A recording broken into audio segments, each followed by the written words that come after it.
40 વર્ષથી ચોધરાયણની હવેલીમાં સુંદર છોકરીઓને બોલાવવામાં આવતી. ત્યાંથી પાછી આવનારી છોકરીઓ પોતાની જીભથી કંઈ બોલતી નહીં અને પોતાનામાં જ ગુમસુમ રહેવા લાગતી. મારી બહેન પણ ત્યાં ગઈ હતી અને જ્યારે તે ત્યાંથી આવી ત્યારે તે પણ ચૂપચાપ રહેવા લાગી. મેં એક દિવસ સત્ય જાણવાનો નિર્ણય કર્યો તો હું તે હવેલીમાં નોકર બનીને ગયો. ત્યાંનું સત્ય જાણવા માટે તો પછી મેં જે જોયું તે જોઈને હું હેરાન રહી ગયો. મારું નામ આર્યન છે. હું મારા પરિવાર સાથે એક નાના એવા ગામમાં રહેતો. અમારું ગામ ખૂબ શાંત હતું. ચારે તરફ ખેતરો. સવાર થતાં જ લોકો પોતપોતાના કામ પર નીકળી જતા. કોઈ ખેતરોમાં જતું તો કોઈ પોતાની દુકાન ખોલી લેતું. ગામમાં રહેતા મોટાભાગના લોકો એકબીજાને સારી રીતે ઓળખતા હતા. એટલા માટે દરેક સુખ દુઃખમાં બધા એકબીજાની સાથે ઊભા રહેતા. પરંતુ અમારા ગામની ઓળખ માત્ર તેની હરિયાળી કે લોકોની સાદગી નહોતી, પણ એક એવી જૂની પ્રથા પણ હતી જેના વિશે સાંભળીને બહારના લોકો હેરાન રહી જતા. આ પ્રથા છેલ્લા લગભગ 40 વર્ષથી ચાલી આવતી અને ગામનો કદાચ જ કોઈ એવો માણસ હતો જેને ક્યારેય તેનો ખુલીને વિરોધ કર્યો હોય. દરેક મંગળવારે ગામની કંઈક સુંદર અને જવાન છોકરીઓને ચોધરાયણની હવેલીમાં બોલાવવામાં આવતી હતી. ત્યાં એક બાબા આવતા જેના વિશે ગામના લોકો કહેતા કે તેમની પાસે કોઈ દિવ્ય શક્તિ છે અને તે લોકોનું ભાગ્ય બદલી શકે છે. ગામના ઘરડા બુઝુર્ગો એવું જ માનતા હતા કે જે છોકરીને બાબા પસંદ કરી લે તે આખી રાત તેમની સેવા કરતી અને ત્યાર પછી તે છોકરીની જિંદગી બદલાઈ જતી. લોકો કહેતા કે તેના ઘરમાં બરકત આવવા લાગતી. તેના પિતાનું કામ પહેલાં કરતાં સારું ચાલવા લાગતું. ઘરની આર્થિક મુશ્કેલીઓ દૂર થઈ જતી હતી અને થોડા જ સમય પછી તે છોકરીના લગ્ન પણ કોઈ સારા અને અમીર પરિવારમાં થઈ જતા હતા. ગામના લોકો આ વાર્તાને માત્ર વાર્તા નહોતા માનતા, પરંતુ સત્ય સમજતા હતા, કારણ કે તેમણે ઘણા એવા પરિવાર જોયા જેમની હાલત પહેલાં ખૂબ ખરાબ હતી, પરંતુ તે પ્રથા પર તેમનું જીવન સાચે જ પહેલાં કરતાં સારું થઈ ગયું. આ જ કારણ હતું કે આટલા વર્ષોમાં કોઈએ પણ આના પર સવાલ ઉઠાવવાની હિંમત નહોતી કરી. દરેક મંગળવારે ગામના અલગ અલગ ઘરોમાંથી કેટલીક છોકરીઓ તૈયાર થઈને હવેલી જતી હતી અને આખું ગામ આને એક સામાન્ય વાતની જેમ જોતું. કોઈને આમાં કંઈ અજીબ નહોતું લાગતું, કારણ કે બાર પરથી બધા આ જોતા જોતા મોટા થયા હતા. હું પણ બાર પરથી દરેક મંગળવારે આ બધું જોતો આવતો, એટલા માટે શરૂઆતમાં મને પણ આ બધું સામાન્ય લાગતું હતું. પરંતુ જેમ જેમ હું મોટો થવા લાગ્યો તેમ તેમ મારા મનમાં આ પ્રથાને લઈને ઘણા સવાલો ઉઠવા લાગ્યા. આખરે એવું તે શું થાય છે તે હવેલીની અંદર જે કોઈને ક્યારેય ખબર નથી પડતી? બાબા આખરે કયા આધારે કોઈ એક છોકરીને પસંદ કરે છે? અને જો આ બધું આટલું પવિત્ર છે તો પછી ત્યાં થનારી વાતો વિશે કોઈ ખુલીને કેમ નથી બતાવતું? પરંતુ મારા આ સવાલોનો જવાબ કોઈની પાસે નહોતો, કારણ કે ગામના આ વિશે પૂછવું પણ સારું નહોતું માનવામાં આવતું. જો કોઈ વધારે સવાલ જવાબ કરતું તો લોકો એ જ કહેતા ઘરડા બુઝુર્ગોએ બનાવેલી પરંપરા પર શંકા ન કરવી જોઈએ. મેં મારી આંખોથી ઘણીવાર જોયું કે જે છોકરીઓ તે હવેલીમાં જતી, કેટલાક મહિનાઓ પછી સાચે જ તેમના લગ્ન સારા ઘરોમાં થઈ જતા હતા. તેમના પરિવારની હાલત પણ પહેલાં કરતાં સારી દેખાવા લાગતી. એટલા માટે ધીમે ધીમે ગામના લોકોના વિશ્વાસ આ પ્રથા પર વધુ મજબૂત થતો ગયો. અમારા ગામની ચોધરાયણનું નામ સવિતા દેવી હતું. આખા ગામમાં તેમનું ખૂબ સન્માન હતું. લોકો તેમને માત્ર ચોધરાયણ જ નહીં પણ ગામની સૌથી મોટી અને સમજદાર મહિલા માનતા હતા. તેમના પતિનું ઘણા વર્ષો પહેલાં અવસાન થઈ ચૂક્યું હતું, પરંતુ ત્યાર પછી પણ તેમણે આખા ગામને એક પરિવારની જેમ સાચવ્યું. તેમની વાત ગામનો કોઈ પણ માણસ ટાળતો નહોતો. જો ગામમાં કોઈનો ઝઘડો થાય તો સવિતા દેવી જ તેનો નિર્ણય કરતા. જો કોઈ ગરીબને મદદની જરૂર હોય તો સૌથી પહેલાં તે જ આગળ આવતા. કોઈ છોકરીના લગ્નમાં પૈસા ઓછા પડે તો તેમાં પણ તે મદદ કરી દેતા. કોઈ ખેડૂતનો પાક બગડી જાય તો તેના ઘરે અનાજ મોકલાવી દેતા. એટલા માટે ગામના લોકોના દિલમાં તેમના માટે ખૂબ ઇજ્જત હતી. તેમની હવેલી પણ આખા વિસ્તારની સૌથી મોટી હવેલી હતી. ઊંચી ઊંચી દિવાલો, મોટો લોખંડનો ગેટ, અંદર ખૂબ મોટું આંગણું અને ઘણા રૂમ. દૂરથી જ જોઈને ખબર પડી જતી હતી કે આ ગામની સૌથી જૂની અને સૌથી આલિશાન હવેલી છે. પરંતુ તે હવેલી વિશે સૌથી વધુ ચર્ચા દરેક મંગળવારે થતી, કારણ કે તે જ દિવસે ત્યાં જૂની પ્રથા નિભાવવામાં આવતી હતી. સાંજ થતાં જ હવેલીની બહાર ગામના કેટલાક લોકો ભેગા થવા લાગતા. પસંદ કરાયેલી છોકરીઓ પોતાના પરિવારજનો સાથે ત્યાં પહોંચી હતી અને ત્યાર પછી હવેલીનો મોટો દરવાજો બંધ થઈ જતો. અંદર શું થતું તે કોઈ બહારના માણસે ક્યારેય જોયું નહીં અને ન તો ત્યાં જનારી છોકરીઓએ ક્યારેય ખુલીને કંઈ બતાવતી. બસ બીજા દિવસે બધું પહેલાં જેવું થઈ જતું અને ગામની જિંદગી ફરી પોતાની રફતારથી ચાલવા લાગતી. બાળપણમાં હું પણ આ વાતો પર વધારે ધ્યાન નહોતો આપતો, પરંતુ મને બિલકુલ પણ અંદાજો નહોતો કે ખૂબ જલ્દી મારી પોતાની જિંદગી આ પ્રથા સાથે એવી રીતે જોડાવાની છે કે ત્યાર પછી મારું આખું જીવન હંમેશા હંમેશા માટે બદલાઈ જશે. મારી એક નાની બહેન હતી જેનું નામ ખુશી હતું, અને સાચું કહું તો તે બિલકુલ પોતાના નામની જેમ જ હતી. જ્યાં પણ જતી ત્યાં હસી ખુશીનો માહોલ બનાવી દેતી. તે માત્ર અમારા ઘરની જ દીકરી નહીં, પણ આખા ઘરનો જીવ હતી. હું તેનાથી ઉંમરમાં મોટો હતો, પરંતુ અમારો સંબંધ માત્ર ભાઈ બહેનોને નહીં, પણ ખૂબ સારા મિત્રો જેવો હતો. તે પોતાની દરેક નાની મોટી વાત સૌથી પહેલાં મને જ બતાવતી. જો તેને કોઈ નવી વસ્તુ શીખવી હોય કે ક્યાંય જવું હોય તો સૌથી પહેલાં મારી પાસે આવતી અને મારી સલાહ જરૂર લેતી. તેનો અવાજ તો એટલો મીઠો હતો કે જે પણ તેનાથી પહેલી વાર વાત કરતું તે તેની વાતોમાં જ ખોવાઈ જતું. તેનો સ્વભાવ પણ ખૂબ સારો હતો. તે ક્યારેય કોઈની સાથે ઊંચા અવાજે વાત પણ નહોતી કરતી. ગામની ઘરડી દાદીઓ પણ તેને ખૂબ પ્રેમ કરતી હતી, કારણ કે તે હંમેશા તેમના હાલચાલ પૂછતી અને જરૂર પડે તો તેમની મદદ પણ કરી દેતી. જોવા પર તે ખૂબ સુંદર હતી. તેનો રંગ બિલકુલ ગોરો, મોટી મોટી આંખો, લાંબા કાળા વાળ તેની કમર સુધી આવતા, અને જ્યારે તે મુસ્કુરાતી તો એવું લાગતું કે જાણે આખું આંગણું ખીલી ઉઠ્યું હોય. ગામમાં તેની સુંદરતાની ચર્ચા અવારનવાર થતી રહેતી, પરંતુ તેને ક્યારેય પોતાની સુંદરતાનું ઘમંડ નહોતું. તે ખૂબ સીધી અને શરમાર હતી. મા અને પિતાજી તેને ખૂબ પ્રેમ કરતા. આખરે તે ઘરનું સૌથી નાનું સંતાન હતી, એટલા માટે તેની દરેક નાની ઈચ્છા પૂરી કરવાની કોશિશ કરતા. હું પણ તેના વગર એક દિવસ નહોતો રહી શકતો. સાંજે જ્યારે હું ખેતરોમાંથી કે બજારમાંથી પાછો ઘરે આવતો તો તે દોડીને મારી પાસે આવી જતી અને કલાકો સુધી બેસીને મારી સાથે વાતો કરતી. ક્યારેક પોતાની બહેનપણીઓની વાતો બતાવતી તો ક્યારેક ગામમાં થયેલી કોઈ નાની ઘટનાને એટલી મજેદાર રીતે સંભળાવતી કે અમે બધા હસવા લાગતા. અમારા ઘરનો દરેક ખૂણો તેની હસીથી ગુંજતો રહેતો. એટલા માટે અમે ક્યારેય વિચાર્યું પણ નહોતું કે એક દિવસ તે જ ખુશીનું નામ એ પ્રથા સાથે જોડાઈ જશે, જેનાથી હું હંમેશા મન જ મનમાં ડરતો. એક મંગળવારની સાંજની વાત છે. સૂરજ આથમવા લાગ્યો હતો અને ગામમાં હંમેશાની જેમ લોકો પોતપોતાના કામ પતાવતા હતા. ત્યારે જ અમારા ઘરની બહાર ઘોડાઓ અને ગાડીઓનો અવાજ સંભળાયો. મેં બહાર નીકળીને જોયું તો ચોધરાયણ સવિતા દેવીનો પુત્ર વિજય પોતાના કેટલાક માણસો સાથે અમારા દરવાજે ઊભો હતો. વિજય ગામમાં પોતાની મા પછી સૌથી પ્રભાવશાળી માણસ માનવામાં આવતો. લોકો તેની વાત પર એટલી જ ગંભીરતાથી લેતા જેટલી ચોધરાયણની. મારા પિતાજી પર તેનો અવાજ સાંભળીને તરત જ બહાર આવી ગયા. વિજયે મુસ્કુરાતા કહ્યું કે આજે મંગળવાર છે અને આજે રાત્રે ચમત્કારી બાબા હવેલીમાં આવવાના જ. ગામની કેટલીક છોકરીઓને બોલાવવામાં આવી છે. આ વખતે તમારી દીકરી ખુશીનું નામ પણ તેમાં સામેલ છે. જો આજે બાબાએ તેને પસંદ કરી લીધી તો સમજી લેજો કે તમારા આખા પરિવારનું ભાગ્ય બદલાઈ જશે. તેની સારી જગ્યાએ સગાઈ લગ્ન થશે, તમારા ઘરમાં લક્ષ્મી આવશે અને તમારું દરેક કામ પોતાના આપમેળે બનવા લાગશે. એટલા માટે તેને આજે રાત્રે સમયસર હવેલી જરૂર મોકલી દેજો. આટલું કહીને વિજયે અમારા પિતાજી તરફ જોયું, જાણે તેને પૂરો વિશ્વાસ હોય કે તે ખુશી ખુશી પોતાની દીકરીને મોકલી દેશે. તેની વાત સાંભળતા જ મારા પિતાજીના ચહેરા પર ખુશી સ્પષ્ટ દેખાવા લાગી. તેમણે તરત જ કહ્યું કે આ તો અમારા માટે ખૂબ મોટા સન્માનની વાત છે. જો મારી દીકરીને આ તક મળી તો અમે જરૂર મોકલીશું. ગામમાં આનાથી મોટું સૌભાગ્ય બીજું શું હોય? હું તો ચૂપચાપ આ બધું સાંભળી રહ્યો હતો, પરંતુ ન જાણે કેમ મારા મનમાં અજીબ બેચેની થવા લાગી. બીજી તરફ મેં માના ચહેરા તરફ જોયું તો તેમની મુસ્કાન ગાયબ થઈ ચૂકી હતી. તે કંઈ બોલ્યા નહીં, પરંતુ તેમની આંખોમાં સ્પષ્ટ ડર દેખાઈ રહ્યો હતો, જાણે તેમના મનમાં કોઈ એવી વાત ચાલી રહી હોય જેને તે કોઈને કહી શકતા નહોતા. વિજય થોડીવાર વધુ ગામની બીજી વાતો વિશે બોલતો રહ્યો, પછી પોતાના માણસો સાથે ત્યાંથી જતો રહ્યો. તેના જતાં જ ઘરના આંગણામાં થોડી ક્ષણો માટે બિલકુલ સન્નાટો છવાઈ ગયો. પિતાજી તો ખુશ થઈને વારંવાર એ જ કહી રહ્યા હતા કે જો બાબા ખુશીને પસંદ કરી લેશે તો આપણી જિંદગી બદલાઈ જશે. પરંતુ મા ચૂપચાપ ઊભી હતી. તેમના ચહેરા પર ખુશીની જગ્યાએ ચિંતા હતી. તેમણે એકવાર ખુશી તરફ જોયું, જે અંદરથી આ બધી વાતો સાંભળી રહી હતી. તેના ચહેરા પર પણ ગભરાટ સ્પષ્ટ દેખાઈ રહ્યો હતો. તે ધીમે ધીમે ચાલીને મારી પાસે આવી અને કંઈ બોલ્યા વગર મારી બિલકુલ પાસે આવીને ઊભી રહી ગઈ. મેં તેની આંખોમાં પહેલીવાર એવો ડર જોયો હતો જેને તે શબ્દોમાં બતાવી નહોતી શકતી.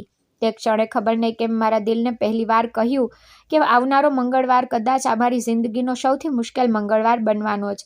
પરંતુ બિલકુલ નહોતો ઈચ્છતો કે મારી બહેન તે હવેલીમાં જાય. ખબર નહીં કેમ મારું મન વારંવાર એ જ કહી રહ્યું હતું કે કંઈક બરાબર નથી.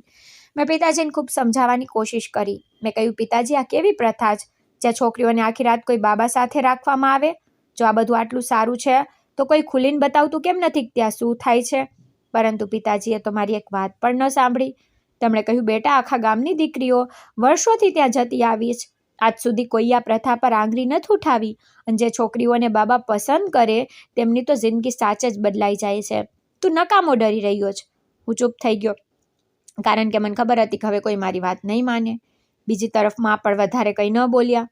તેમણે બસ ચૂપચાપ ખુશીને તૈયાર કરવાનું શરૂ કરી દીધું. ખુશી પણ કંઈ કહ્યા વગર રહી. તેની ચહેરા પર મુસ્કાન બિલકુલ નહોતી. તે વારંવાર મારી તરફ જોઈ રહી હતી, જાણે તેની આંખો મારી પાસે કંઈક કહેવા માંગતી હોય, પરંતુ ઘરમાં આટલા લોકો હતા કે તે કંઈ બોલી જ નહોતી શકતી. થોડીવાર પછી ચોધરાયણની મોટી ગાડી અમારા દરવાજે આવીને રોકાઈ. તેમાં ગામની ઘણી છોકરીઓ પહેલાથી જ બેઠેલી હતી. બધાએ સારા કપડાં પહેરેલા, પરંતુ કોઈના ચહેરા પર ખુશી નહીં. બધાના ચહેરા પર એક અજીબ ખામોશી હતી. પિતાજીએ ખુશીના માથા પર હાથ મૂક્યો, કહ્યું, બેટા, સારી રીતે જજે, બાબાના આશીર્વાદ લઈને આવજે, બધું સારું થશે. માએ પણ તેને ગળે લગાવી, પરંતુ તેમની આંખો ભરાઈ આવી. ખુશી ધીમે ધીમે ચાલતી ગાડી સુધી ગઈ. એકવાર તેને પાછળ ફરીને મારી તરફ જોયું. તેની આંખોમાં એવો ડર હતો જેને હું આજ સુધી નથી ભૂલી શક્યો. મારું મન થયું કે હું દોડીને તેનો હાથ પકડી લઉં અને તેને ક્યાંય જવા જ ન દઉં, પરંતુ આખા ગામની નજર અમારા ઘર પર જ હતી. હું ઈચ્છીને પણ કંઈ ન કરી શક્યો. તે ગાડી ધીમે ધીમે ત્યાંથી નીકળી ગઈ અને હું ઘણીવાર સુધી તેને જતી જોતો રહ્યો, જ્યાં સુધી તે નજરથી ઓઝલ ન થઈ ગઈ. ત્યાર પછી હું ઘરના આંગણામાં જ બેસી રહ્યો. રાત વધતી જતી હતી, પરંતુ મારી બેચેની ઓછી થવાને બદલે વધુ વધતી જતી હતી. વારંવાર મારા મનમાં એક જ સવાલ આવી રહ્યો હતો કે આખરે તે હવેલીમાં એવું શું થાય છે જે કોઈને ક્યારેય ખબર નથી પડતી? તે બાબા આખરે કોણ છે જેને આજ સુધી મેં ક્યારેય નથી જોયા? મેં માત્ર તેમનું નામ સાંભળ્યું. લોકો તેને ચમત્કારી બાબા કહેતા, પરંતુ મેં તો ક્યારેય તેમને ગામમાં આવતા જતા નહોતા જોયા. ન તો કોઈએ તેમની કોઈ તસવીર જોઈ હતી અને ન તો કોઈ તેમના વિશે ખુલીને વાત કરતું. જો કોઈ પૂછતું પણ હતું તો બસ આટલું કહી દેવામાં આવતું કે બાબા ખૂબ મોટા તપસ્વી છે, તેમનાથી વધારે સવાલ ન કરવા જોઈએ. પરંતુ મારા મનને આ જવાબો ક્યારેય સંતોષી ન શક્યા.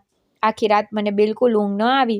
હું ક્યારેક આંગણામાં ટહેલતો તો ક્યારેક દરવાજે જઈને બહાર જોવા લાગતો. એવું લાગી રહ્યું હતું કે જાણે રાત પૂરી થવાનું નામ જ ન લઈ રહી હોય. માં પણ જાગતા હતા. જોકે તે વારંવાર પોતાની જાતને સંભાળવાની કોશિશ કરી રહ્યા હતા, પરંતુ તેમના ચહેરાની ચિંતા સ્પષ્ટ દેખાઈ રહી હતી. પિતાજીની જરૂર પૂરો ભરોસો હતો કે બધું સારું થશે, એટલા માટે તે વારંવાર એ જ કહેતા રહ્યા કે સવાર સુધીમાં બધું સારું થઈ જશે. પરંતુ મારા દિલ તેમની વાત માનવા તૈયાર જ નહોતું. જેમ તેમ કરીને આખી રાત વીતી અને સવારે સૂરજ નીકળવાનો જ હતો ત્યારે જ અમારા દરવાજે દસ્તક થઈ. હું દોડીને બહાર ગયો. જેવો મેં દરવાજો ખોલ્યો તો સામે ખુશી ઊભી હતી, પરંતુ તેના જોતા જ મારા પગ નીચેથી જમીન સરકી ગઈ. રાત્રે જે છોકરી હસતા મુસ્કુરાતા ઘરેથી ગઈ હતી, તેના ચહેરાની બધી રોનક ક્યાંક ગાયબ થઈ ચૂકી હતી. તેનો ચહેરો પીળો પડી ગયો હતો, આંખો સૂજેલી હતી અને તે ખૂબ જ નબળી લાગી રહી હતી. મેં કંઈ પણ વિચાર્યા વગર તેને તરત જ પોતાના ગળે લગાવી લીધી. ત્યારે જ મને અનુભવ થયો કે તેના શરીરમાં ખૂબ સખ્ત તાવ હતો. તેનું આખું શરીર તપી રહ્યું હતું. તે સરખી રીતે ઊભી પણ નહોતી રહી શકતી. મેં તરત જ તેને સહારો આપ્યો અને અંદર લઈને ગયો. માં પણ ભાગતા આવ્યા. તેમણે તેને ખાટલા પર બેસાડી, તેને પાણી પીવડાવ્યું અને તેને માથા પર હાથ મૂક્યો તો ગભરાઈ ગયા, કારણ કે તેને સાચે જ ખૂબ સખ્ત તાવ હતો. પરંતુ સૌથી અજીબ વાત એ હતી કે તે બિલકુલ ચૂપ હતી. તેને એક શબ્દ પણ ન બોલ્યો. થોડી જ વારમાં પિતાજી પણ ત્યાં આવી ગયા. તેમણે પ્રેમથી પૂછ્યું, બેટા, તું ઠીક છે ને? ત્યાં બધું સારું રહ્યું ને? ત્યારે જ ખુશી અચાનક પોતાની જાતને સંભાળી અને તેમની સામે બિલકુલ સામાન્ય બનવાની કોશિશ કરવા લાગી.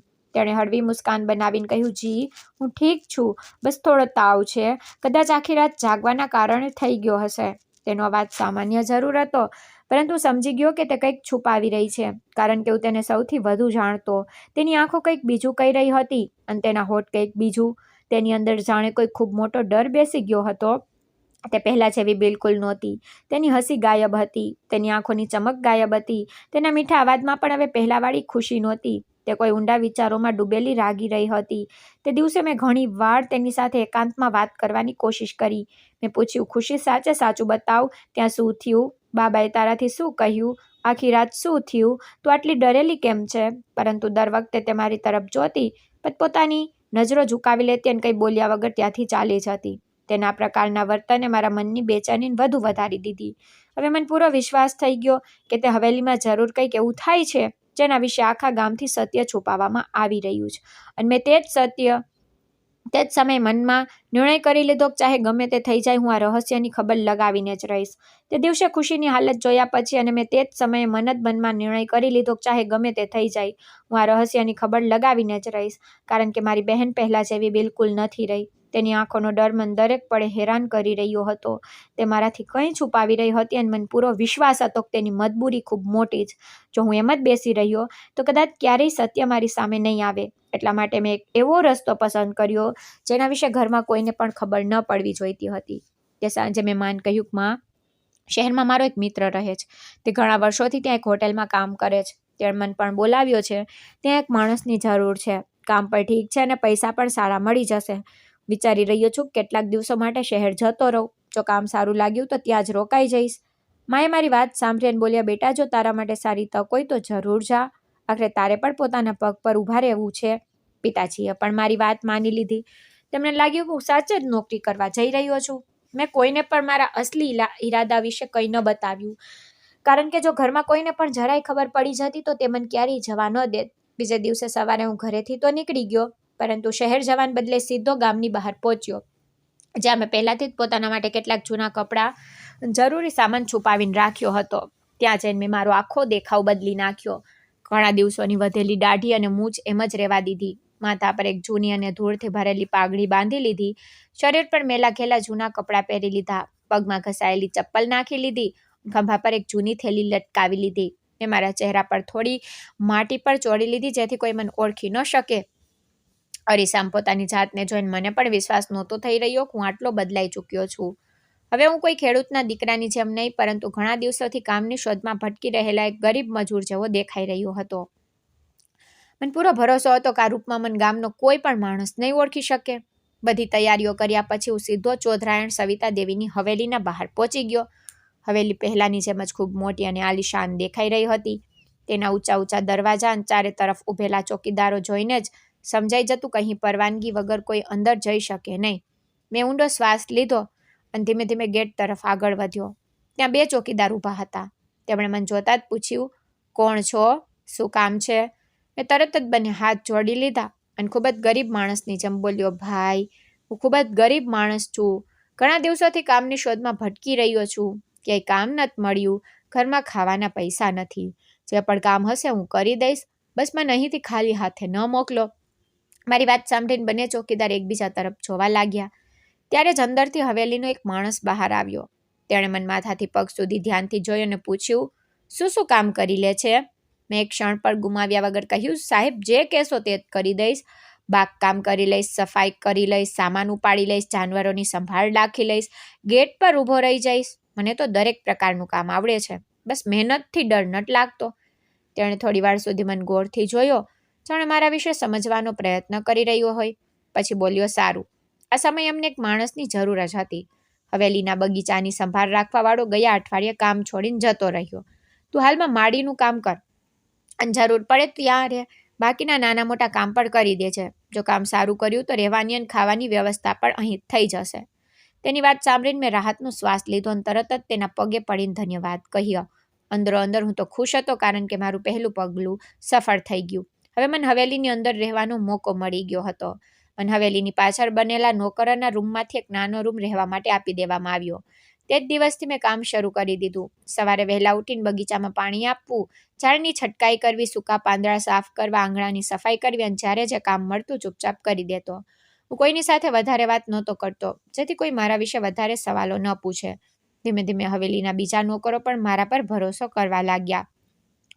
તેમને લાગવા માંડ્યું કે હું સાચે જ એક સીધો સાદો ગરીબ મજૂર છું, જે ફક્ત 2 ટકના રોટલા માટે મહેનત કરી રહ્યો છે. પરંતુ સત્ય તો એ હતું કે મારું અસલી કામ કંઈક બીજું હતું. હું હર હંમેશ મારી આંખો અને કાન ખુલ્લા રાખતો. હવેલીમાં કોણ આવે છે, કોણ જાય છે, કોણ કોની સાથે શું વાત કરે છે, હું દરેક નાની મોટી વાત પર નજર રાખવા લાગ્યો. મંગળવારના દિવસે હવેલીમાં થતી તૈયારીઓ બાકીના દિવસો કરતાં બિલકુલ અલગ હોય છે. ઘણા નોકરો આમ તેમ ભાગતા રહેતા. કેટલાક ખાસ રૂમોની સફાઈ થતી. કેટલીક જગ્યાઓ પર કોઈને જવા દેવામાં આવતા નહોતા. સાંજ પડતા જ હવેલીનો માહોલ પૂરેપૂરો બદલાઈ જતો. આ બધું જોઈને મારા મનની શંકા વધુ ઊંડી થતી જતી હતી. પરંતુ હજી સુધી મને એવો કોઈ પુરાવો નહોતો મળ્યો જેનાથી એ રહસ્યનો પર્દાફાશ થઈ શકે. છતાં પણ મેં નક્કી કરી લીધું કે હવે હું પાછળ નહીં હટું. ભલે આના માટે મારે કેટલાય દિવસ આ હવેલીમાં રહેવું પડે. કારણ કે હવે આ ફક્ત મારી જિજ્ઞાસા નહોતી રહી, આ મારી નાની બહેન ખુશી સાથે થયેલી એ અજાણી ઘટનાનું સત્ય જાણવાની લડાઈ બની ચૂકી હતી. અને જ્યાં સુધી મને દરેક સવાલનો જવાબ નથી મળતો ત્યાં સુધી હું આ હવેલીને છોડીને ક્યાંય નથી જવાનો. આજની રાત મારા માટે સૌથી મોટી રાત હતી. હું ઘણા દિવસોથી આ ક્ષણની રાહ જોઈ રહ્યો હતો. મેં મનોમન નક્કી કરી લીધું, ભલે આજે મારો જીવ જ કેમ ન જતો રહે, પરંતુ હું આ હવેલીનું સત્ય જાણ્યા વગર અહીંથી નહીં જાઉં. મારી બહેન ખુશીની ડરેલી આંખો વારંવાર મારી સામે આવી રહી હતી અને એ જ મને હિંમત આપી રહી હતી. રાત પડતા જ હવેલીનો માહોલ પૂરેપૂરો બદલાઈ ગયો. રોજની જેમ બધા નોકરો પોતાનું કામ પૂરું કરીને પોતપોતાના રૂમ તરફ જવા લાગ્યા. ત્યારે જ ચોધરાયણનો દીકરો વિજય આંગણામાં આવ્યો. તેની સાથે 4-5 માણસો પણ હતા. તેણે ઊંચા અવાજે કહ્યું, ધ્યાનથી સાંભળી લો, આજે રાત્રે કોઈ પણ નોકર પોતાના રૂમમાંથી બહાર નહીં નીકળે. જો કોઈએ પણ બહાર આવવાનો પ્રયત્ન કર્યો તો એવી સજા મળશે કે જિંદગીભર યાદ રાખશો. તેનો અવાજ એટલો કડક હતો કે બધા નોકર ડરી ગયા. બધાએ માથું નમાવી લીધું અને કંઈ પણ બોલ્યા વગર પોતપોતાના રૂમમાં જતા રહ્યા. પરંતુ મારો ઈરાદો તો કંઈક બીજો જ હતો. હું પણ એવો દેખાવો કરવા લાગ્યો જાણે પોતાના રૂમમાં જઈ રહ્યો છું. પરંતુ મોકો મળતા જ ચૂપચાપ હવેલીની પાછળ બનેલા એક જૂના સ્ટોરરૂમમાં જઈને સંતાઈ ગયો. એ રૂમનો ઉપયોગ ખૂબ ઓછો થતો. ત્યાં જૂના લાકડાના બક્સાઓ, તૂટેલું ફર્નિચર અને ખેતીવાડીના કેટલાક જૂના ઊંઝારો રાખેલા હતા. રૂમની એક નાની તૂટેલી બારીમાંથી હવેલીના આંગણાનો અને મુખ્ય દરવાજાનો થોડો ભાગ દેખાતો. હું ત્યાં જ અંધારામાં બેસી ગયો. કોઈ પણ અવાજ કર્યા વગર દરેક હલચલ પર નજર રાખવા લાગ્યો. મારું દિલ ખૂબ ઝડપથી ધડકી રહ્યું હતું, કારણ કે જો હું પકડાઈ જાત તો કદાચ જીવતો બહાર ન નીકળી શકત. પરંતુ હવે પાછળ હટવાનો કોઈ સવાલ જ નહોતો. ધીમે ધીમે રાત ઊંડી થવા લાગી. હવેલીની અંદર અજીબસી શાંતિ ફેલાઈ ગઈ. ત્યારે જ થોડીવાર પછી બહારથી ગાડીનો અવાજ સંભળાયો. મોટો દરવાજો ખુલ્યો અને એક સફેદ ગાડી ધીમે ધીમે અંદર આવી. મેં બારીની તિરાડમાંથી જોયું. ગાડીનો દરવાજો ખુલ્યો અને તેમાંથી 3 છોકરીઓ નીચે ઉતરી. ત્રણેય અમારા જ ગામની હતી. તેમના ચહેરા પર સાફ ડર દેખાઈ રહ્યો હતો. તેમની આંખો લાલ હતી, જાણે તે ઘણીવારથી રોઈ રહી હોય. તેમાંની એક છોકરી તો ડરના માર્યા સરખી રીતે ચાલી પણ નહોતી શકતી. વિજય જાતે તેમની સાથે હતો. તેણે તેમને ઈશારાથી આગળ વધવા કહ્યું. ત્રણેય ગભરાયેલી તેની પાછળ પાછળ ચાલવા લાગી. ત્યારે જ ચોધરાયણ સવિતા દેવી પણ ત્યાં આવી ગયા. તેમણે ત્રણેય છોકરીઓને ધ્યાનથી જોઈ. પછી પાસે ઊભેલી એક નોકરાણીને બોલી, આમને અંદરના રૂમમાં લઈ જાઓ અને એમનું સરખી રીતે ધ્યાન રાખજો. નોકરાણી કંઈ પણ બોલ્યા વગર તેમને લઈને હવેલીની અંદર જતી રહી. ત્રણેય છોકરીઓ જતાં જતાં વારંવાર પાછળ ફરીને જોઈ રહી હતી. તેમની આંખોમાં એવો ડર હતો જે જોઈને મારા રૂવાણા ઊભા થઈ ગયા.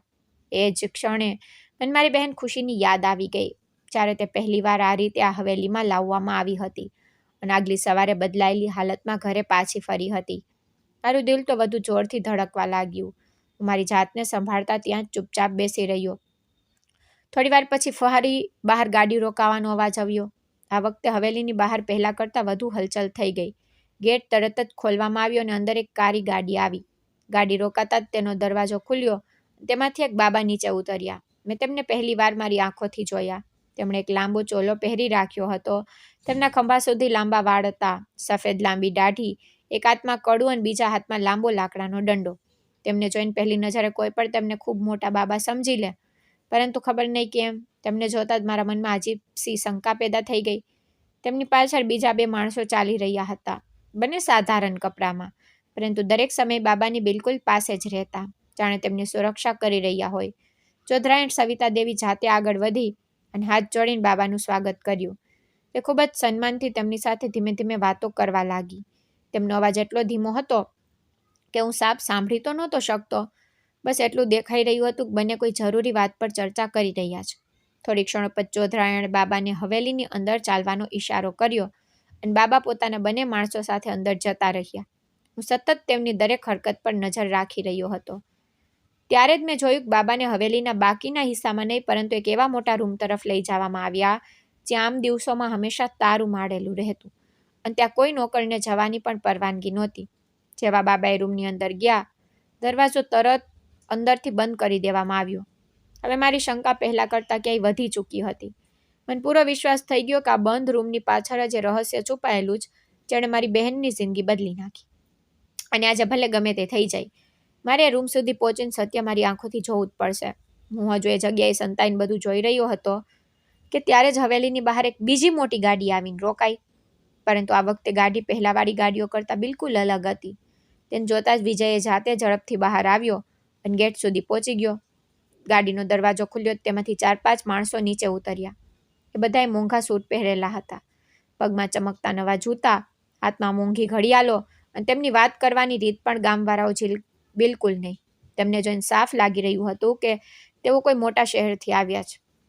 તેમના ચહેરા પર ઘમંડ પણ સાફ દેખાઈ રહ્યો હતો. વિજયે બધા સાથે હાથ મિલાવ્યા અને હસતા હસતા તેમનું સ્વાગત કરવા લાગ્યો. તેઓ બધા આપસમાં ધીમે ધીમે વાતો કરી રહ્યા હતા, તેથી તેમનો અવાજ મારા સુધી સાફ નહોતો પહોંચી રહ્યો. પરંતુ એટલું જરૂર સમજાઈ રહ્યું હતું કે તે લોકો અહીં પહેલીવાર નહોતા આવ્યા, કારણ કે વિજય તેમની સાથે એવી રીતે વાત કરી રહ્યો હતો જાણે પહેલાથી જ સારી ઓળખાણ હોય. પદ્મે જોયું કે વિજય તેમને હવેલીના મુખ્ય હિસ્સા તરફ ન લઈ ગયો, પરંતુ હવેલીની પાછળ બનેલી એક જૂની મોટી કોઠી તરફ લઈને જવા લાગ્યો. એક કોઠી વિશે મેં પહેલાં પણ ઘણીવાર સાંભળ્યું હતું, પરંતુ ત્યાં ક્યારેય કોઈ નોકરને જવાની પરવાનગી નહોતી. અહીં સુધી કે હવેલીમાં વર્ષોથી કામ કરી રહેલા જૂના નોકરો પણ એ તરફ જવાથી ડરતા. ત્યાં હંમેશા તારું મારેલું રહેતું અને 2 માણસો દરેક સમયે પહેરો આપતા. આજ સુધી કોઈએ પણ એ કોઠીની અંદર શું છે એ નહોતું જોયું, એટલા માટે તેને લઈને ગામમાં ભાતની વાતો થતી રહેતી. હું ધ્યાનથી બધું જોઈ રહ્યો હતો. ત્યારે જ થોડીવાર પછી બાબા પણ ચોધરાયણ સવિતા દેવી સાથે બહાર આવ્યા અને તેમની પાછળ એ 3 છોકરીઓ ચાલી રહી હતી, જેમને થોડીવાર પહેલાં હવેલીમાં લાવવામાં આવી હતી. ત્રણેયના ચહેરા પર પહેલાં કરતાં પણ વધુ ડરેલા હતા. તેમનાથી એક છોકરીની આંખોમાંથી સતત આંસુ વહી રહ્યા હતા, પરંતુ તે કંઈ બોલી નહોતી શકતી. ચોધરાયણ તેમને લઈને પણ એ જ પાછળવાળી કોઠી તરફ ચાલી નીકળી. હવે મારી શંકા પૂરેપૂરી વિશ્વાસમાં બદલાઈ ચૂકી હતી. મને સમજાઈ ગયું કે અસલી રહસ્ય હવેલીમાં નહીં, પરંતુ એ બંધ કોઠીની અંદર છુપાયેલું છે. કોઈ અવાજ કર્યા વગર ખૂબ જ ધીમે ધીમે તેમની પાછળ ચાલવા લાગ્યો.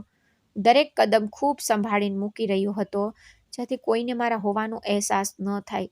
થોડી જ વારમાં તે બધા લોકો એ કોઠીની સામે પહોંચી ગયા. ત્યાં લોખંડનો એક ખૂબ મોટો ગેટ બનાવેલો હતો. વિજયે ખિસ્સામાંથી ચાવી કાઢી અને તાળું ખોલી દીધું. પછી એક એક કરીને બધા લોકો અંદર જતા રહ્યા. સૌથી છેલ્લા વિજય પણ અંદર ગયો. તેણે દરવાજો અંદરથી બંધ કરી લીધો. બહાર 2 હટ્ટાકટ્ટા માણસો પહરા પર ઊભા રહી ગયા. તેમના હાથમાં મજબૂત દંડા હતા અને તેઓ ચારે તરફ નજર રાખી રહ્યા હતા. હવે હું કાફી દૂર અંધારામાં ઊભો બધું જોઈ રહ્યો હતો, પરંતુ સમજી નહોતો શકતો કે અંદર કેવી રીતે જાઉં.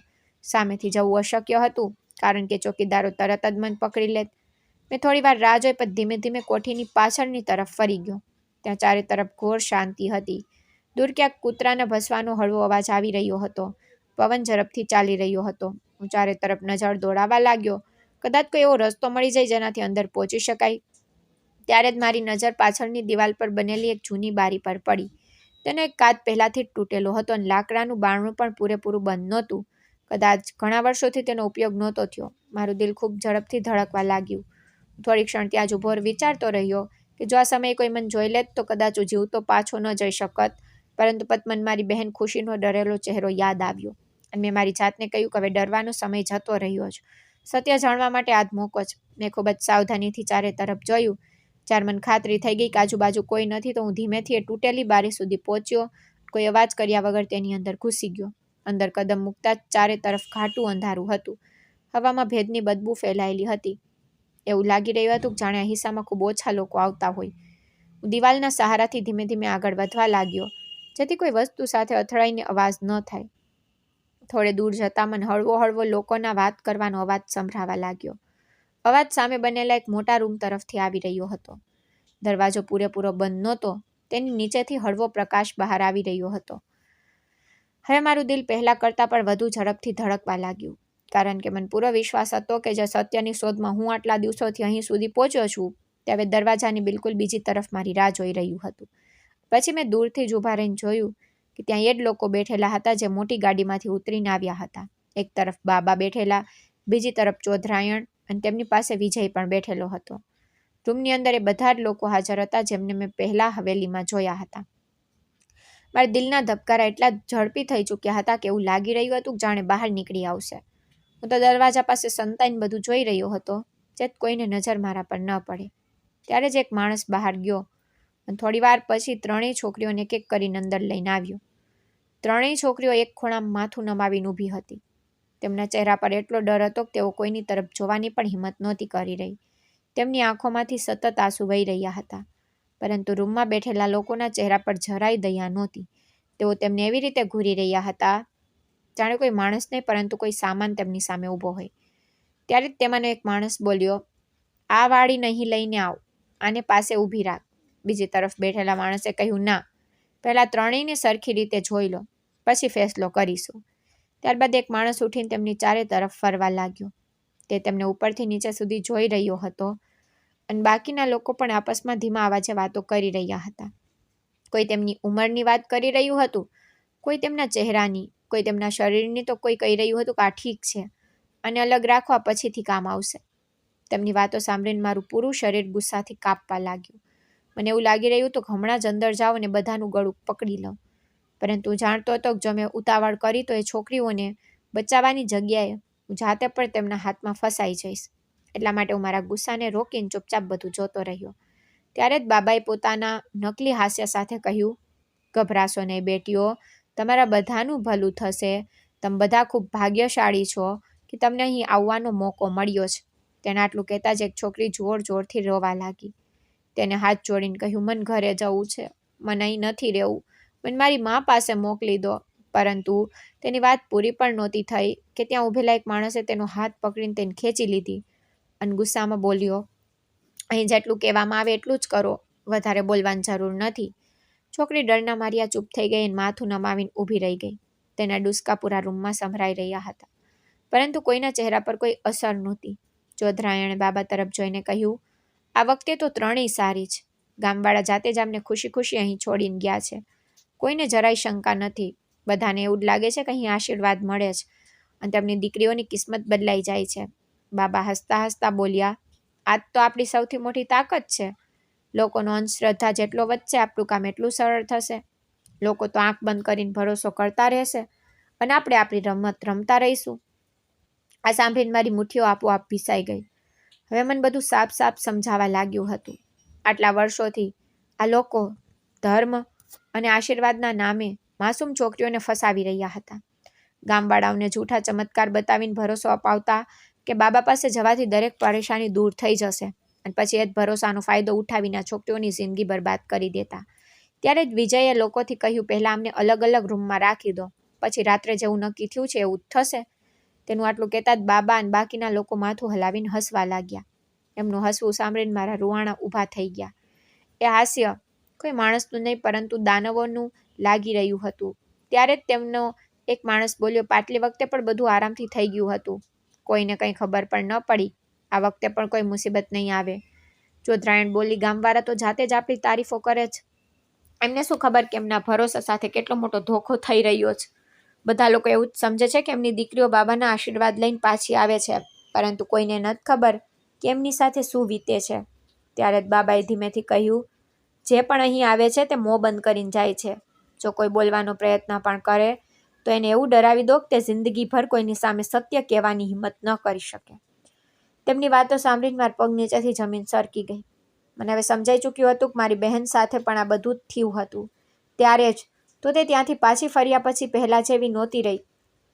તે હંમેશા ચૂપ રહેતી, કોઈની સાથે આંખ મિલાવીને વાત નહોતી કરતી, રાત્રે અચાનક ડરીને ઉઠી જતી. ઘણીવાર તો મેં તેને પૂછ્યું પણ હતું કે ક્યાં શું થયું, પરંતુ તે દર વખતે જ કહેતી, કંઈ નથી થયું, બધું ઠીક છે. એ સમયે મને લાગ્યું હતું કે કદાચ તે કોઈ બીજા કારણે પરેશાન છે, પરંતુ આજે મને તેની દરેક ખામોશીનો અર્થ સમજાઈ રહ્યો હતો. તેણે સત્ય એટલા માટે નહોતું બતાવ્યું કારણ કે તેને ડરાવી દેવામાં આવી, તેની જીભ બંધ કરી દેવામાં આવી. મારા દિલમાં મારી બહેન માટે દર્દ અને લોકો માટે નફરત એક સાથે ઉમટી રહ્યા હતા. મારી આંખો સામે મારી બહેનનો રોતો ચહેરો ફરવા લાગ્યો અને મને મારી જાત પર ગુસ્સો આવવા લાગ્યો કે હું આટલા વર્ષો સુધી કંઈ સમજી જ ન શક્યો. ત્યારે જ એક છોકરી અચાનક બાબાના પગમાં પડી ગઈ અને રડતા રડતા કહેવા લાગી, બાબા મને છોડી દો, મેં તમારું શું બગાડ્યું છે, મને મારા ઘરે જવા દો, મારી માં મારી રાહ જોતી હશે. પરંતુ બાબાએ તેને ઊભી કરવાને બદલે ત્યાં ઊભેલા માણસ તરફ જોઈ અને ઇશારો કરી દીધો. બીજી ક્ષણે તે માણસે છોકરીને પકડીને જબરદસ્તી ઊભી કરી દીધી અને તેને બીજા રૂમ તરફ લઈ જવા લાગ્યો. છોકરી સતત રડતી રહી. તે પોતાને છોડાવવાનો પ્રયત્ન કરી રહી હતી, પરંતુ તેને કંઈ ન ચાલ્યું. બાકીની બે છોકરીઓ આ બધું જોઈને વધારે ડરી ગઈ. તેમની હાલત એટલી ખરાબ થઈ ચૂકી હતી કે તેમના પગમાં ઊભા રહેવાની પણ તાકાત બચી નહોતી. હું તો આ બધું જોઈને અંદરને અંદર ભાંગી પડ્યો, પરંતુ તે જ સમયે મેં મારી જાત સાથે વાયદો કર્યો કે ગમે તે થઈ જાય, હવે હું આ લોકો નહીં છોડું. આ માસૂમ છોકરીઓની જિંદગી બરબાદ કરનારાઓને તેમના કર્યાની સજા જરૂર મળશે અને હું મારી બહેન સાથે થયેલા અન્યાયનો પણ હિસાબ લઈને જ રહીશ. હવે મને પૂરો વિશ્વાસ થઈ ચૂક્યો હતો કે આ કોઈ ચમત્કારી બાબા નથી, પરંતુ એક ઢોંગી માણસ છે, જેણે ધર્મ અને આસ્થાનો નકાબ પહેરીને ન જાણે કેટલી દીકરીઓની જિંદગી બરબાદ કરી દીધી. અને તેની આ ગંદી રમતમાં ચોધરાયણ, વિજય અને ત્યાં બેઠેલા બાકીના તમામ લોકો સરખા ભાગીદાર હતા. હવે મને સમજાઈ ગયું કે આટલા વર્ષોથી આ વિસ્તારમાં પ્રથાના નામે લોકોને બહેકાવવામાં આવી રહ્યા હતા. તે માત્ર એક ઝાડ હતી જેમાં માસૂમ પરિવારોને ફસાવીને તેમની દીકરીઓનો ફાયદો ઉઠાવવામાં આવતો અને કોઈ પણ સત્ય સુધી પહોંચી શકતું નહીં, કારણ કે ચારે તરફ ડર અને જૂઠની એવી ઝાડ બિછાવી દેવામાં આવી હતી કે કોઈની હિંમત જ નહોતી થતી અવાજ ઉઠાવવાની. પરંતુ હવે આ બધું વધારે દિવસો સુધી ચાલવાનું નહોતું ને, કારણ કે મેં મારી આંખોથી તેમનો અસલી ચહેરો જોઈ લીધો હતો અને હવે હું કોઈ પણ ભોગ્યા સત્યને દુનિયા સામે લાવીને જ રહીશ. અને પછી તે બે છોકરીઓને વારંવાર ડરાવવામાં આવી રહી હતી કે જો તમે અહીંથી બહાર જઈને કોઈને પણ સત્ય બતાવવાનો પ્રયત્ન કર્યો અથવા પોતાના મા બાપ કે બીજા કોઈની સામે એક પણ શબ્દ બોલ્યો તો તમારા માટે ખૂબ ખરાબ થશે. અમે તમને શોધી લઈશું અને તમારા પૂરા પરિવારને ખત્મ કરી દઈશું અને તમને એટલી દૂર લઈ જઈને વેચી દઈશું કે તમે જિંદગીભર તમારા ઘરનો રસ્તો પણ નહીં જોઈ શકો. સાંભળતા જ તે બંને છોકરીઓના ચહેરાનો રંગ ઉડી ગયો. તેમના હાથ કાપવા લાગ્યા. રડતા રડતા એકબીજાનો હાથ પકડીને ઊભી રહી ગઈ.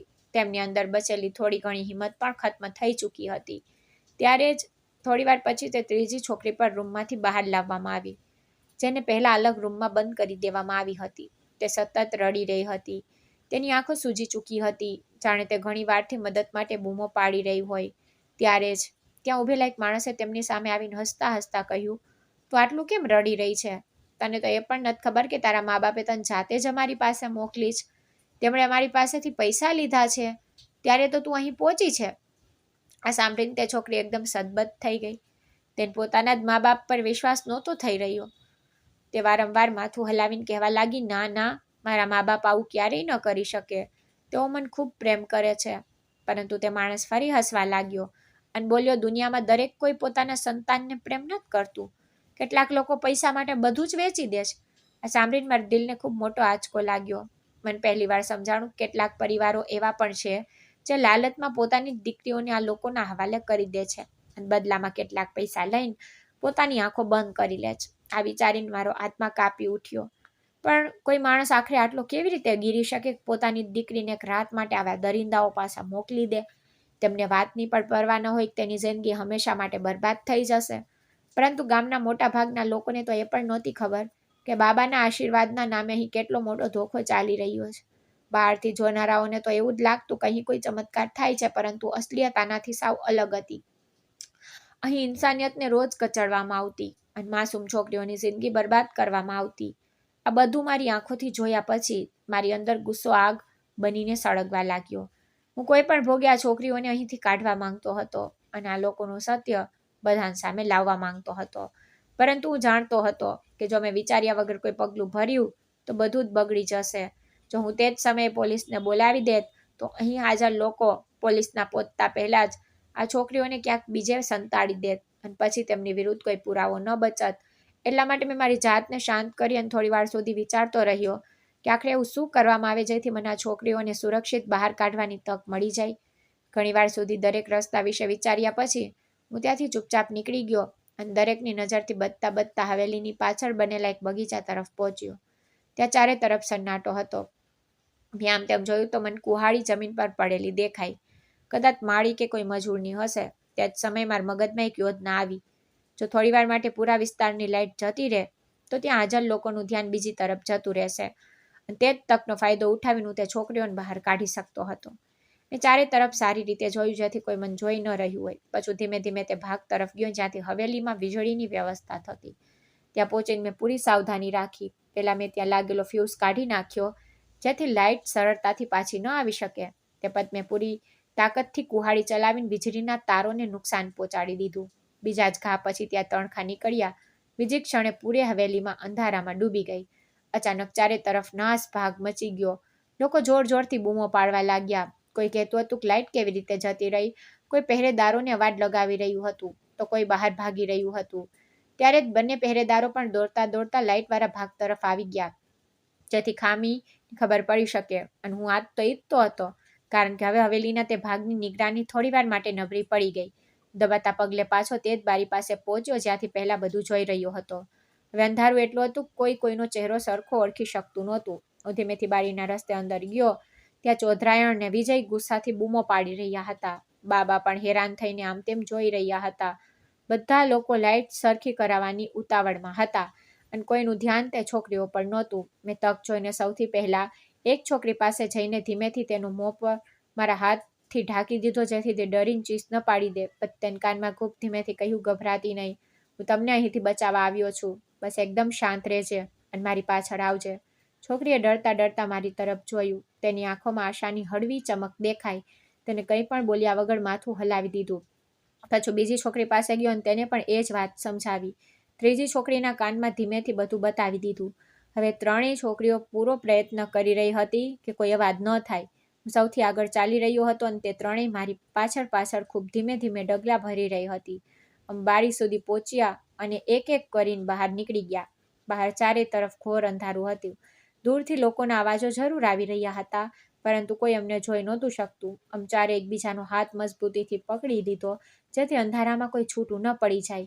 હું છેલ્લા કેટલાક દિવસોથી હવેલીના ખૂણે ખૂણાને ધ્યાનથી જોતો રહ્યો તેથી મને પાછળના રસ્તાનો અંદાજો હતો. તે જ રસ્તેથી અમે ધીમે ધીમે આગળ વધતા રહ્યા. દરેક ડગલે ડર હતો કે ક્યાંક કોઈ અમને જોઈ ન લે પરંતુ નસીબ અમારી સાથે હતું. થોડી જ વાર પછી અમે હવેલીના પાછળના ગેટ સુધી પહોંચી ગયા. ત્યાં આજે કોઈ પહેરેદાર નહોતો કારણ કે મોટાભાગના લોકો લાઇટ સરખી કરવાની દોડધામમાં લાગેલા હતા. મેં તક જોઈને ગેટ પાર કર્યો અને અમે ચારે પાછળ જોયા વગર જેટલી ઝડપથી થઈ શકે ત્યાંથી દૂર નીકળી ગયા. જ્યારે અમને વિશ્વાસ થઈ ગયો કે હવે અમારો કોઈ પીછો ન કરી રહ્યું ત્યારે અમે મુખ્ય રોડ સુધી પહોંચ્યા. ત્યાં છોકરીઓ ખરાબ રીતે કાપી રહી હતી. તેમના શ્વાસ ઝડપી ચાલી રહ્યા હતા અને તે સતત રડી રહી હતી.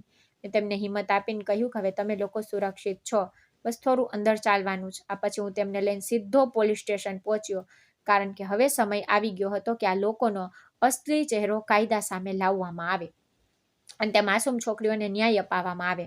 અને અત્યાર સુધી કદાચ હવેલીમાં હાજર તે લોકોને પણ ખબર પડી ચૂકી હતી કે ત્રણેય છોકરીઓ ત્યાંથી ગાયબ થઈ ચૂકી છે. જેવી તેમને આ વાતની ખબર પડી હશે ત્યાં જરૂર હડકંપ મચી ગયો હશે. બધા લોકો આમ તેમ તેમને શોધી રહ્યા હશે. કોઈ હવેલીના રૂમો જઈ રહ્યું હશે તો કોઈ બગીચામાં તો કોઈ બહારના રસ્તાઓ પર. પરંતુ ત્યાં સુધી અમે લોકો ત્યાંથી ઘણા દૂર નીકળી ચૂક્યા હતા. આમ રોકાયા વગર સતત આગળ વધતા રહ્યા કારણ કે અમને ખબર હતી કે જો તે લોકો અમારી પાછળ આવી ગયા તો પછી બધું જ જોખમમાં મુકાઈ જશે. ત્રણેય છોકરીઓ હજી પણ ખૂબ ડરેલી હતી. તેમના પગ કાપી રહ્યા હતા પરંતુ હવે તેમની અંદર આશા પણ જાગી ચૂકી હતી.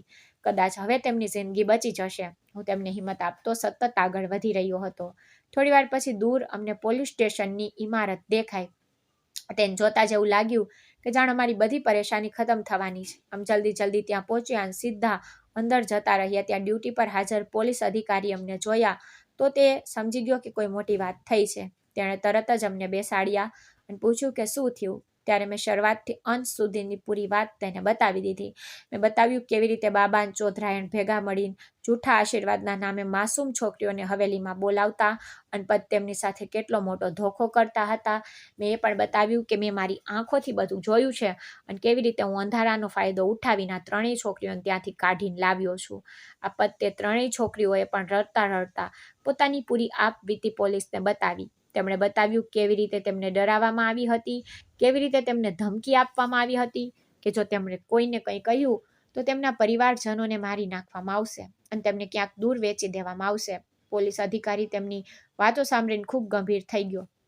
તે તરત જ બધી વાત લખાવી અને તે જ સમયે બાકીના પોલીસ કર્મીઓને બોલાવી લીધા. થોડી મિનિટોમાં કેટલાય હવલદાર અને બીજા અધિકારીઓ પણ ત્યાં પહોંચી ગયા. પોલીસ અધિકારીએ કહ્યું, હવે મોડું કરવાનો સમય નથી. જો અત્યારે નહીં પહોંચીએ તો પુરાવા મિટાવી દેવામાં આવશે. ત્યારે તરત જ પોલીસની ગાડી કઢાવી અને અમને પણ પોતાની સાથે બેસાડી લીધા અને પછી પૂરી ટીમ ઝડપથી હવેલી તરફ રવાના થઈ ગઈ. રસ્તાભર મારા દિલના ધબકારા ઝડપી હતા કારણ કે મને ડર હતો ક્યાંક તે લોકો ભાગી ન જાય પરંતુ હવે કાયદો અમારી સાથે હતો. થોડી જ વારમાં પોલીસની ગાડીઓ હવેલી બહાર પહોંચી ગઈ. જેવો પોલીસની ગાડીનો હોર્ન ગુંજ્યો પૂરી હવેલીમાં નાસભાગ મચી ગઈ. અંદર હાજર લોકો ગભરાઈ ગયા. ચોધરાયણે જલ્દી પોતાના સાથીઓને આમ તેમ સંતાડવાનો પ્રયત્ન કર્યો. કેટલાક લોકોને તેને નોકરોની કોઠડીમાં મોકલી દીધા તો કેટલાકને હવેલીના પાછળના ભાગમાં સંતાડી દીધા. પરંતુ હવે ખૂબ મોડું થઈ ચૂક્યું હતું. પોલીસે હવેલીની ચારે તરફ ઘેરી લીધી. કોઈ પણ બહાર નહોતું નીકળી શકતું. પોલીસ અધિકારીએ સમય બગાડ્યા વગર તપાસ શરૂ કરાવી દીધી. એક એક રૂમ ખોલવામાં આવ્યો, ભોંયણું જોવામાં આવ્યું, સ્ટોર રૂમ જોવામાં આવ્યો, હવેલીની પાછળ બનેલા રૂમો જોવામાં આવ્યા, અહીં સુધી કે નોકરોની કોઠડીઓ પણ પૂરી રીતે ફેંદી નાખી. ઘણી તપાસ પછી પોલીસને ત્યાં સંતાયેલા ઘણા લોકો મળી ગયા. તેમાં એક ઢોંગી બાબા પણ હતો, જે અત્યાર સુધી પોતાને મોટો સંત બતાવતો ફરતો હતો. તેના ચહેરા પરથી બધી અકળ ઉતરી ચૂકી હતી. તે પોલીસ સામે કંઈ બોલી પણ નહોતો શકતો. ચોધરાયણ અને તેનો દીકરો વિજય પણ પકડાઈ ગયા હતા. બંને પોલીસથી બચવાનો પ્રયત્ન કરી રહ્યા હતા, પરંતુ કોઈ ફાયદો ન થયો. પોલીસે તે બધાને હથકડી લગાવી દીધી. જોકે તેમાંથી 2 લોકો પહેલા જ ત્યાંથી ભાગી ચૂક્યા હતા, પરંતુ બાકીના તમામ પોલીસની ગિરફ્તારમાં આવી ચૂક્યા. ત્યારે જ ગામના લોકોને પણ ખબર પડી ગઈ કે હવેલીમાં પોલીસ આવેલી છે. જોતજોતામાં પૂરું ગામ ત્યાં ભેગું થઈ ગયું. દરેકના ચહેરા પર હેરાની હતી. કોઈ સમજી નહોતું શકતું કે આખરે આટલા વર્ષોથી જે હવેલીને લોકો સન્માનની નજરે જોતા હતા, તેની અંદર આટલું મોટું ગંદુ રહસ્ય છુપાયેલું હતું. ત્યારે જ મેં અને તે બચાવેલી છોકરીઓએ ગામ લોકો સામે પૂરી સચ્ચાઈ બતાવી દીધી. બતાવ્યું કેવી રીતે ધર્મ અને આશીર્વાદના નામે માસૂમ છોકરીઓને ફસાવવામાં આવતી અને તેમની સાથે ખોટું કરવામાં આવતું. આ સાંભળતા જ ગામના લોકોના પગ નીચેથી જમીન ખસી ગઈ. કેટલાય લોકોની આંખોમાં આંસુ આવી ગયા, કારણ કે તેમને પોતાની ભૂલનો અહેસાસ થઈ ચૂક્યો હતો. જે પરિવારની દીકરીઓ ત્યાં લાવવામાં આવી હતી, તેઓ દોડીને પોતાની દીકરીઓ પાસે પહોંચ્યા અને તેમને ભેટીને ફૂટી ફૂટીને રડવા લાગ્યા. એક માં રડતા રડતા પોતાની દીકરીને કહી રહી હતી કે બેટા, અમને માફ કરી દે. અમને નહોતી ખબર કે જે લોકો પર અમે ભરોસો કરી રહ્યા છીએ તેઓ આટલા મોટા ધોખેબાજ છે. અમે તો વિચાર્યું હતું કે તારું ભલું થશે, પરંતુ અમારાથી ખૂબ મોટી ભૂલ થઈ ગઈ. બીજી તરફ એક પિતા પોતાની દીકરી સામે માથું નમાવીને રડી રહ્યો હતો, વારંવાર કહી રહ્યો હતો કે મને માફ કરી દે દીકરી, હું તને બચાવી ન શક્યો. ગામના બાકીના લોકો પણ ગુસ્સાથી ભરાઈ ચૂક્યા હતા. તેઓ ચોધરાયણને કોસી રહ્યા હતા. બધા કહી રહ્યા હતા કે આ સ્ત્રી ગામ સાથે હંમેશા ભલાઈનો દેખાવ કરતી રહી, લોકોની મદદ કરવાનું નાટક કરતી રહી, પરંતુ પાછળથી આટલી ગંદી રમત રમી રહી હતી. કોઈએ ક્યારેય વિચાર્યું પણ નહોતું કે જે સ્ત્રીને લોકો સન્માન આપે છે, એ જ આટલા મોટા ગુનામાં સામેલ હશે. ગામ લોકોએ પણ પોલીસને આ ખોટી પ્રથા વિશે જેટલી માહિતી હતી એ બધી બતાવી દીધી. કેટલાય લોકોએ આગળ આવીને ગવાહી આપવાની વાત કહી. પોલીસે બધાને નિવેદન નોંધ્યા અને ધરપકડ કરાયેલા તમામ લોકોને લઈને થાને જતી રહી. આપત તપાસ શરૂ થઈ. હવેલીમાંથી કેટલાય એવા પુરાવા મળ્યા જેનાથી એ સાબિત થઈ ગયું કે આ બધું ઘણા સમયથી ચાલી રહ્યું હતું. પોલીસે તે 2 ફરાર લોકોની શોધ પણ શરૂ કરી દીધી, જેઓ તક જોઈને ભાગી નીકળ્યા. ધરપકડ કરાયેલા ગુનેગારોની કડકાઈથી પૂછપરછ કરવામાં આવી. પહેલાં તો તેઓ જૂઠું બોલતા રહ્યા, પરંતુ જ્યારે પોલીસે પુરાવા તેમની સામે રાખ્યા તો આખરે તેમણે તે બંનેની સંતાવાની જગ્યા બતાવી દીધી. પોલીસે તરત જ બીજી ટીમ મોકલી અને થોડા જ સમય પછી તે બંનેને પણ બીજા શહેરમાંથી પકડી લેવામાં આવ્યા. હવે આ પૂરી ગેંગનો એક પણ માણસ કાયદાથી બચી ન શક્યો. તપાસ પૂરી થયા પછી કેસ કોર્ટમાં પહોંચ્યો. ત્યાં એક એક કરીને બધા પુરાવા રજૂ કરવામાં આવ્યા. બચાવેલી છોકરીઓએ પણ હિંમત કરીને કોર્ટમાં પોતાની ગવાહી આપી. મેં પણ જે કંઈ મારી આંખોથી જોયું હતું તે બધું સાચે સાચું બતાવ્યું. આખરે ઘણી સુનાવણીઓ પછી કોર્ટે પોતાનો ચુકાદો સંભળાવ્યો. કોર્ટે કહ્યું કે આ લોકોએ ધર્મ અને આસ્થાનો ખોટો ફાયદો ઉઠાવીને માસૂમ છોકરીઓની જિંદગી સાથે રમત રમી છે, તેથી તેમને કોઈ પણ પ્રકારની છૂટછાટ આપી શકાય નહીં. આ પછી કોર્ટે ઢોંગી બાબા, ચોધરાયણ, વિજય અને પૂરી ગેંગમાં સામેલ તમામ દોષિતોને છોકરીઓની તસ્કરી, છેતરપિંડી અને બીજા ગંભીર ગુનાઓના દોષી માનતા 10-10 વર્ષની જેલની સજા સંભળાવી. સાથે જ તેમના પર ભારે દંડ પણ લગાવવામાં આવ્યો. કોર્ટે એ પણ આદેશ આપ્યો કે જે છોકરીઓ સાથે આ બધું થયું તેમને પૂરી કાનૂની મદદ, સુરક્ષા અને દરેક જરૂરી સહાય આપવામાં આવે. જ્યારે આ ચુકાદો સંભળાવવામાં આવ્યો ત્યારે મારી આંખોમાં પોતાના આપ આંસુ આવી ગયા, કારણ કે આખરે મારી બહેન અને તે તમામ માસૂમ છોકરીઓને ન્યાય મળી ચૂક્યો હતો. આટલા વર્ષોથી જે ખોટી પ્રથા લોકોને ધોખામાં રાખીને તેમની જિંદગી બરબાદ કરી રહી હતી, આજે તેનો અંત આવી ચૂક્યો હતો. પરંતુ એ પણ જાણતો હતો કે જેલની સજા મળવાથી તે છોકરીઓના દિલના ઘા તરત તો નહીં રૂજાઈ શકે. તેમને ફરીથી સામાન્ય જિંદગી જીવવામાં ખૂબ સમય લાગવાનો હતો. મારી બહેન પણ પહેલાં જેવી નહોતી રહી. તે ખૂબ ઓછું બોલતી હતી, ઘણીવાર તો એકલી બેસીને ખોવાઈ જતી, પરંતુ હવે ઓછામાં ઓછું તેને શાંતિ તો હતી કે જે લોકોએ તેની સાથે ખોટું કર્યું તેઓ આજે જેલના સળિયા પાછળ જ હતા. જ્યારે આ બધું ખત્મ થઈ ગયું ત્યારે હું મારા માતા પિતા પાસે ગયો અને તેમને શરૂઆતથી અંત સુધીની પૂરી વાત બતાવી દીધી. મેં બતાવ્યું કેવી રીતે મેં મારો વેશ બદલીને હવેલીમાં પહોંચવાની યોજના બનાવી હતી, કેવી રીતે કેટલાય દિવસો સુધી ત્યાં રહીને સત્ય જાણવાનો પ્રયત્ન કર્યો અને કેવી રીતે સાચો સમય જોઈને તે છોકરીઓને બચાવીને પોલીસ સુધી પહોંચાડી. મારી પૂરી વાત સાંભળતા માની આંખોમાંથી આંસુ વહેવા લાગ્યા. પિતાજી પણ ભાવુક થઈ ગયા. તેમણે મારા ખંભા પર હાથ રાખ્યો અને કહ્યું, બેટા, તે તારા જીવની પરવા કર્યા વગર આટલું મોટું સત્ય બધાની સામે લાવ્યો. અમને તારા પર ગર્વ છે. માએ મને ગળે લગાવી લીધું અને રડતા રડતા કહ્યું કે ઉપરવાળાનો લાખ લાખ શુક્ર છે કે તું અહીં સલામત પાછો આવી ગયો. તે ક્ષણે મારા મનની એક અજીબ શાંતિ હતી. એક તરફ ખુશી હતી કે મારી બહેન અંતે તમામ છોકરીઓને આખરે ન્યાય મળી ગયો. બીજી તરફ એ વિચારીને દિલ ભરાઈ આવતું કે જો હું સમય રહેતા સત્ય સુધી ન પહોંચ્યો હોત તો ખબર નહીં કેટલી વધુ માસૂમ દીકરીઓ આ ખોટી પ્રથાનો ભોગ બની રહેત. પરંતુ હવે એ અંધારું હંમેશા માટે ખતમ ચૂક્યું હતું અને પૂરા ગામે આ કસમ ખાધી કે આગળથી ક્યારેય પણ કોઈ ઢોંગી બાબા કે અંધશ્રદ્ધાના બહેકાવામાં નહીં આવે અને કોઈ પણ દીકરીની સુરક્ષાથી વધીને તેમના માટે કંઈ નહીં હોય. મિત્રો, આશા રાખું છું કે તમને અમારી વાર્તા પસંદ આવી હશે. વાર્તા પસંદ આવી હોય તો વિડીયોને લાઇક કરો, ચેનલ પર નવા છો તો ચેનલને સબસ્ક્રાઇબ કરો અને હા, નોટિફિકેશન બેલને જરૂર દબાવો જેથી આગામી અપડેટ સૌથી પહેલાં તમને મળે. ધન્યવાદ.